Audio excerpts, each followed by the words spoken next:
सीधा सा सवाल है कि आप इस तिरंगा अभियान को किस तरह से देख रहे हैं?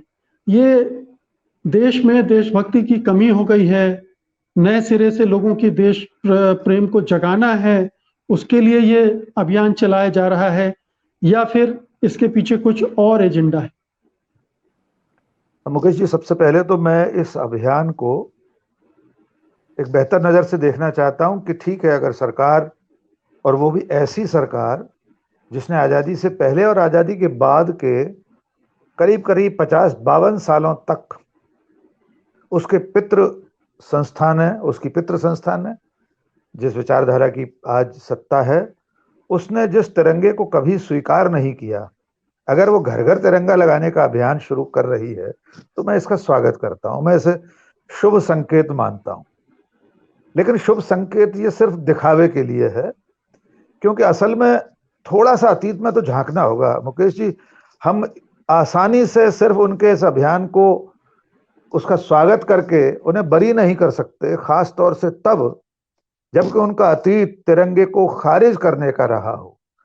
मुश्किल से 1-1.5 मिनट में मैं थोड़े से अतीत पर झांकना चाहूंगा कि तिरंगा असल में इन लोगों को इसलिए भी स्वीकार नहीं है, मैं तो स्पष्ट नाम लेकर कह रहा हूं, राष्ट्रीय स्वयंसेवक संघ और कालांतर में उसके राजनीतिक जो फ्रंटल ऑर्गेनाइजेशन है, चाहे भारतीय जनता पार्टी हो, उससे पहले जनता पार्टी, उससे पहले जनसंघ, या उससे पहले हिंदू महासभा, इन सब लोगों को ये इसलिए स्वीकार नहीं था कि मूलतः ये तिरंगा भारतीय राष्ट्रीय कांग्रेस का अपना जो तिरंगा था, जो एक पिंगली वेंकैया नाम के कांग्रेस कार्यकर्ता थे आंध्र प्रदेश के, उन्होंने सबसे पहले 1917-18 में इसको बनाया, गांधी जी को दिखाया।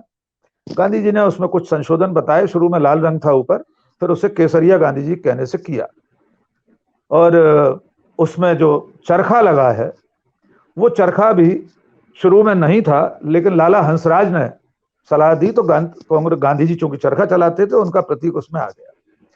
असल जो प्रामाणिक जो तिरंगे के प्रति इनके अस्वीकार की जो घटना है, वो सबसे पहले हुई लाहौर अधिवेशन 1929 में हुआ कांग्रेस का।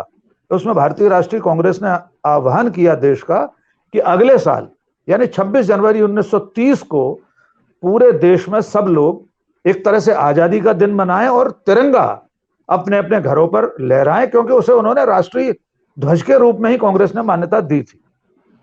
इसके तुरंत बाद राष्ट्रीय स्वयंसेवक संघ के तत्कालीन सरसंघ चालक डॉक्टर केशव बलिराम हेडगेवार ने बाकायदा एक पत्र लिखकर राष्ट्रीय स्वयंसेवक संघ के लोगों से, हिंदुओं से खास तौर पर, यह अपील की कि वे 26 जनवरी 1930 को तिरंगा न लगाकर भगवा लगाएं। एक तो बात यह हुई। संविधान सभा ने 22 जुलाई 1946 को इस तिरंगे को स्वीकार किया और उसमें चरखे को हटाकर अशोक का धर्म चक्र आ गया। इसके पहले गुरु गोलवलकर जी ने, जो नागपुर में कार्यक्रम होता है, एक बड़ी उनका एक आयोजन होता है गुरु पूर्णिमा पर्व, उसमें भी अपने भाषण में कहा कि भारत का हिंदू तो तिरंगे को स्वीकार नहीं करेगा, हमारी अपनी परंपरा है, हमारे पास तो हमेशा से सदियों से भगवा ध्वज है।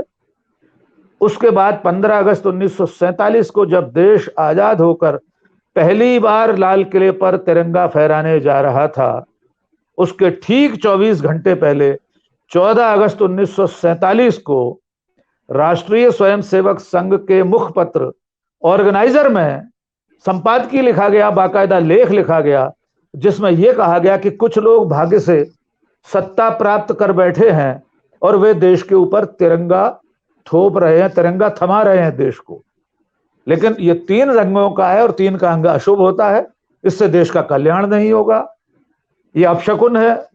भारत के भविष्य को लेकर तमाम आशंकाएं इस तिरंगे को लेकर उस आलेख में जताई गई। ये तो हुई मुकेश जी आजादी से पहले की बात। आजादी के बाद भी 2001 तक राष्ट्रीय स्वयंसेवक संघ के मुख्यालय रेशमी बाग नागपुर में तिरंगा नहीं फहराया जाता था। एक राष्ट्रवादी युवा दल नाम से संगठन था, उसके 3 लोग युवा कार्यकर्ता, उनके नाम भी मैं अपने आपके दर्शकों को सुनाना चाहता हूं। उन 3 लड़कों ने रेशमी बाग मुख्यालय में बाबा मेंढे, रमेश कलंबे, दिलीप चटवानी, 26 जनवरी 2001 को वे तिरंगा फहराने के लिए संघ मुख्यालय में गए। उनको संघ के लोगों ने पकड़कर पुलिस के हवाले कर दिया, केस रजिस्टर करा दिया। अपराध उनका यह था कि वे तिरंगा फहराना चाह रहे और वे संघ से यही तो कह रहे थे, भाई आप फहरा दीजिए। कालांतर में वे बरी हुए तीनों युवक। तो जो राष्ट्रीय स्वयंसेवक संघ 2001 तक भारत के राष्ट्र ध्वज तिरंगा को नहीं फहराता था, अगर वो 2022 में घर घर तिरंगा फहराने की बात कर रहा है, तो मुझे या तो ये लगता है कि अपने पिछले पाप छुपाने की ये कोशिश है। और यही नहीं, महात्मा गांधी राष्ट्रपिता की हत्या के बाद जो घटनाएं हुई थी उसमें संघ के लोगों ने तिरंगे को पैरों से कुचला था। आप उस समय के अखबारों के जरिए इसकी पुष्टि कर सकते हैं।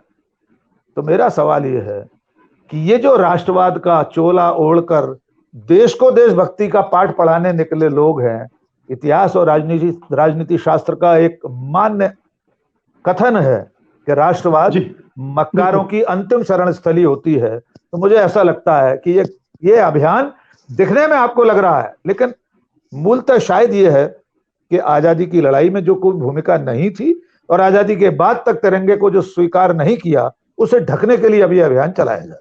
जी मुकेश जी। जी।